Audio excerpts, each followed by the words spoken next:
তারপরে আল্লাহ বলছেন যে উহাকে ধরো এবং টানিয়া লইয়া যাও জাহান্নামের মধ্যস্থলে, অতঃপর উহার মস্তকের উপর ফুটন্ত পানি ঢালিয়া দাও এবং বলা হইবে, আস্বাদ গ্রহণ করো, তুমি তো ছিলে সম্মানিত অভিজাত। পৃথিবীতে তুমি সম্মানিত ছিলে, অভিজাত ঘরের সন্তান ছিলে, কিন্তু তুমি আল্লাহর বিধান মাননি, আল্লাহকে ইলাহ হিসাবে মাননি, রব হিসাবে মাননি, আল্লাহর দিন প্রতিষ্ঠার জন্য তুমি চেষ্টাও চালাওনি, কিতাবও পড়নি, কিতাবের আইনও মাননি, শুধু সম্মানিত ছিলে মানুষের কাছে আর অভিজাত ছিলে। পয়সাওয়ালা ছিলে, ধনবান ছিলে, সুখ স্বাচ্ছন্দ্যে ছিলে।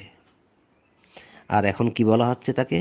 উহাকে ধরো এবং টানিয়া লইয়া যাও জাহান্নামের মধ্যস্থলে, অতঃপর উহার মস্তকের উপর ফুটন্ত পানি ঢালিয়া দাও, শাস্তি দাও, এবং বলা হইবে, আস্বাদ গ্রহণ করো, অর্থাৎ এই শাস্তি গ্রহণ করো, তুমি তো ছিলে সম্মানিত অভিজাত। ইহাই যে বিষয় তোমরা সন্দেহ করিতে। ইন্না